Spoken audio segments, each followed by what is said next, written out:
नमस्कार दोस्तों, आप सभी का स्वागत है अपने चैनल एग्जामिट्यूड में। 17 सितंबर डेली करंट अवेयर क्लास में हम आपके लिए मोस्ट इंपॉर्टेंट क्वेश्चन लेकर आए हैं।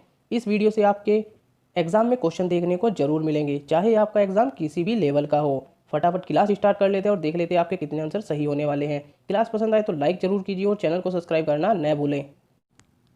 क्वेश्चन नंबर 1, यूनिसेफ द्वारा भारत में बाल अधिकार अभियान के लिए सेलिब्रिटी एडवोकेट के रूप में किसे चुना गया है? आपके पास ऑप्शन है इस प्रकार।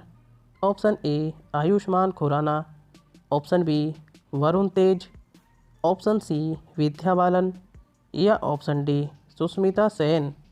जल्दी से आंसर कीजिए दोस्तों क्वेश्चन नंबर 1 का।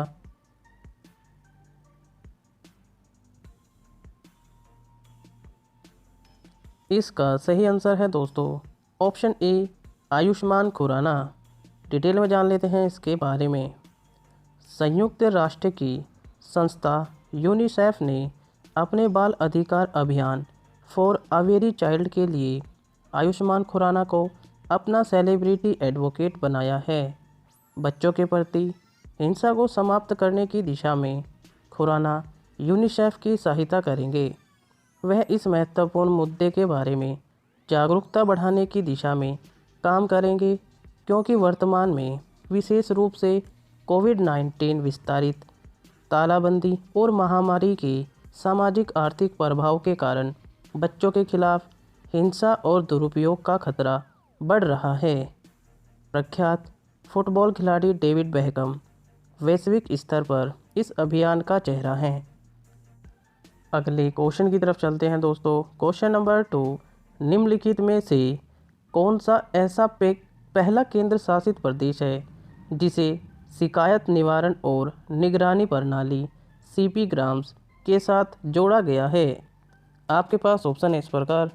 Option A Delhi, option B Chandigarh, option C Jammu Kashmir या ऑप्शन डी अंडमान और निकोबार। जल्दी से आंसर कीजिए दोस्तों क्वेश्चन नंबर 2 का।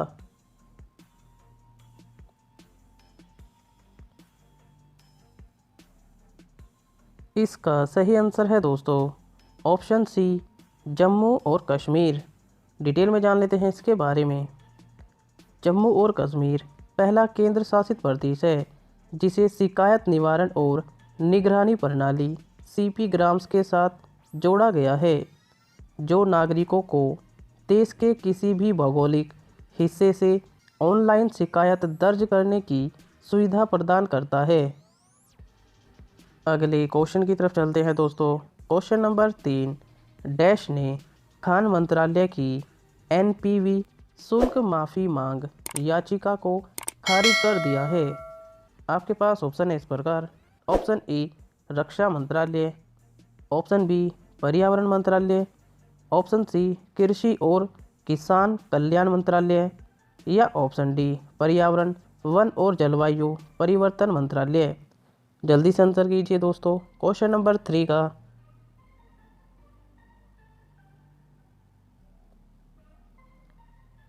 इसका सही आंसर है दोस्तों ऑप्शन बी पर्यावरण मंत्रालय। डिटेल में जान लेते हैं इसके बारे में। हाल ही में पर्यावरण मंत्रालय ने केंद्रीय खान मंत्रालय द्वारा वन्य क्षेत्रों में पूर्वेक्षण तथा अन्वेषण हेतु शुद्ध वर्तमान मूल्य एनवीपी शुल्क को माफ़ कर दिया जाने की मांग को खारिज कर दिया है।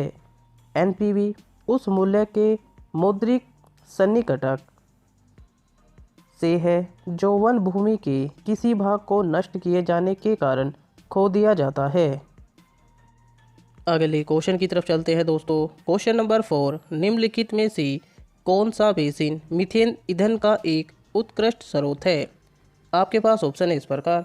Option A Narmada Godavari basin, option B Krishna Godavari basin, option C Narmada Ganga basin या ऑप्शन डी गंगा बेसिन।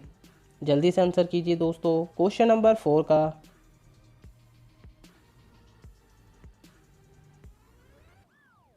इसका सही आंसर है दोस्तों option B Krishna Godavari basin. Detail में जान लेते हैं इसके बारे में। Agharkar research institute ARI Bharat सरकार की विज्ञान एवं प्रौद्योगिकी विभाग का एक स्वायत्त संस्थान के शोधकर्ताओं द्वारा किए गए एक हालिया अध्ययन में यह पाया गया है कि कृष्णा गोदावरी केजी बेसिन में जमा होने वाले मीथेन हाइड्रेट एक समृद्ध स्रोत है, जो मीथेन एक प्राकृतिक गैस की पर्याप्त आपूर्ति सुनिश्चित करेगा। कृष्णा गोदावरी बेसिन देश के पूर्वी तट पर आंध्र प्रदेश में कृष्णा एवं गोदावरी नदियों के कुल 50,000 वर्ग किलोमीटर के क्षेत्र में फैला है। अगले क्वेश्चन की तरफ चलते हैं दोस्तों। क्वेश्चन नंबर 5, किस देश ने नेपाल को आपदा राहत सामग्री की एक खेप सौंपी है? आपके पास ऑप्शन है इस प्रकार। Option A Bangladesh, option B चीन, ऑप्शन सी अमेरिका या ऑप्शन डी भारत। जल्दी से आंसर कीजिए दोस्तों। क्वेश्चन नंबर 5 का इसका सही आंसर है दोस्तों ऑप्शन डी भारत। डिटेल में जान लेते हैं इसके बारे में। भारत ने नेपाल को आपदा राहत सामग्री की एक खेप सौंपी है। भारत सरकार की तरफ से भारतीय दूतावास मिशन के उप प्रमुख नामग्या सी खम्पा ने भारत सरकार की ओर से सामग्री Nepal India women friendship society की अध्यक्ष चंदा चौधरी को सौंपी है। अगले क्वेश्चन की तरफ चलते हैं दोस्तों। क्वेश्चन नंबर 6, 27वें आसियान रीजनल प्लेटफॉर्म में भारत का प्रतिनिधित्व किसने किया है? आपके पास ऑप्शन है इस प्रकार। Option A Narendra Modi, option B Amit Shah, option C V Muraleedharan या ऑप्शन डी नितिन गडकरी। जल्दी से आंसर कीजिए दोस्तों। क्वेश्चन नंबर 6 का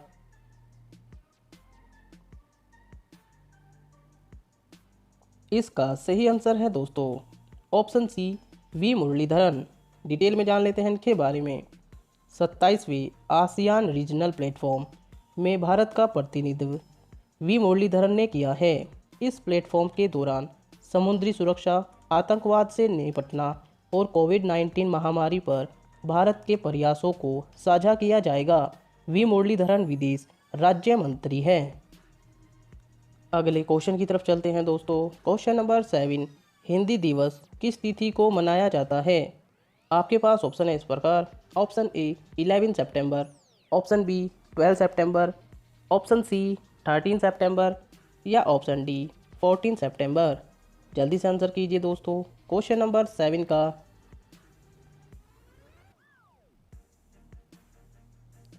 इसका सही आंसर है दोस्तों ऑप्शन डी 14 सितंबर। डिटेल में जान लेते हैं इसके बारे में।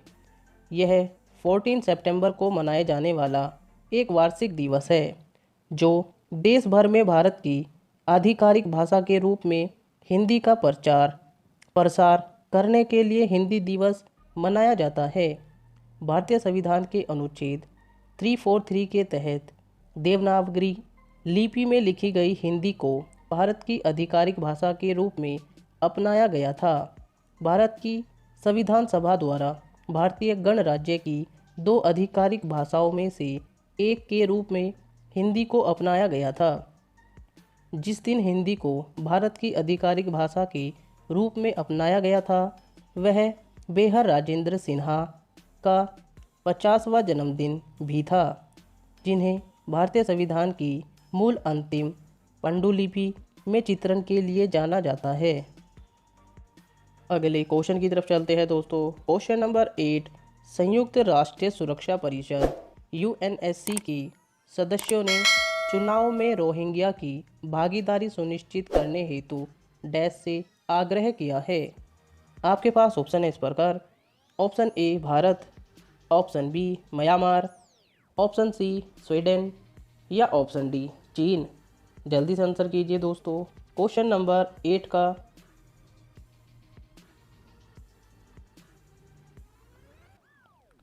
इसका सही आंसर है दोस्तों ऑप्शन बी म्यांमार। डिटेल में जान लेते हैं इसके बारे में। France, Belgium, Germany, Tunisia, Dominican गणराज्य, एस्टोनिया, ब्रिटेन और अमेरिका सहित संयुक्त राष्ट्र सुरक्षा परिषद यूएनएससी के 8 सदस्यों ने म्यांमार से आग्रह किया है कि रोहिंग्या नवंबर में होने वाले आम चुनाव में भाग लेना सुनिश्चित करे। अगले क्वेश्चन की तरफ चलते हैं दोस्तों। क्वेश्चन नंबर 9, निम्न में से किसने मल्टी कैंप से फंडों पर सीमा निर्धारित कर दी है। आपके पास ऑप्शन है इस प्रकार। Option A SBI, option B RBI, option C SEBI या ऑप्शन डी नासा। जल्दी से आंसर कीजिए दोस्तों क्वेश्चन नंबर 9 का। इसका सही आंसर है दोस्तों ऑप्शन सी सेबी। डिटेल में जान लेते हैं इसके बारे में। भारतीय प्रतिभूति और विनिमय बोर्ड सेबी ने मल्टी कैंप स्कीमों में निवेश की एक सीमा निर्धारित कर दी है। मल्टी कैंप फंड वे हैं जो अपने निवेश को तीनों श्रेणियों छोटे, मध्य, बड़े कैंप में विस्तारित करते हैं। मल्टी कैंप फंड के तहत इक्विटी में 65% का न्यूनतम निवेश, इक्विटी में अपनी कुल संपत्ति का 75% निवेश करने के लिए बढ़ाया गया है। लार्ज कैंप कंपनियों, मिड कैंप कंपनियों और स्मॉल कैंप कंपनियों के बीच प्रत्येक में 25% की न्यूनतम हिस्सेदारी के साथ 75% का न्यूनतम निवेश आवंटित किया जाना है। अगले क्वेश्चन की तरफ चलते हैं दोस्तों। क्वेश्चन नंबर 10 लास्ट क्वेश्चन है दोस्तों, question of the day. Engineers day किस तिथि को मनाया जाता है। आपके पास ऑप्शन है इस प्रकार। ऑप्शन ए 15 सितंबर, ऑप्शन बी 16 सितंबर, ऑप्शन सी 17 सितंबर या ऑप्शन डी 14 सितंबर। दोस्तों आप सभी को पता है क्वेश्चन ऑफ द डे का आंसर आपको कमेंट बॉक्स में करना होता है। आपने कितने क्वेश्चन के आंसर सही किया ये भी आपको कमेंट बॉक्स में करना है। दोस्तों अगर आपको समझ नहीं आ रहा कि हम किस बुक से अपनी प्रिपरेशन करें तो हमने डिस्क्रिप्शन बॉक्स में आपके लिए कुछ बुक सजेस्ट की है जो आपके एग्ज़ाम में आपकी हेल्प कर सकती है। दोस्तों अगर आपको हमारी वीडियो पसंद आ रही है तो लाइक कीजिए और चैनल को सब्सक्राइब करना न भूलें। बने रहिए हमारे साथ। जय हिंद, धन्यवाद।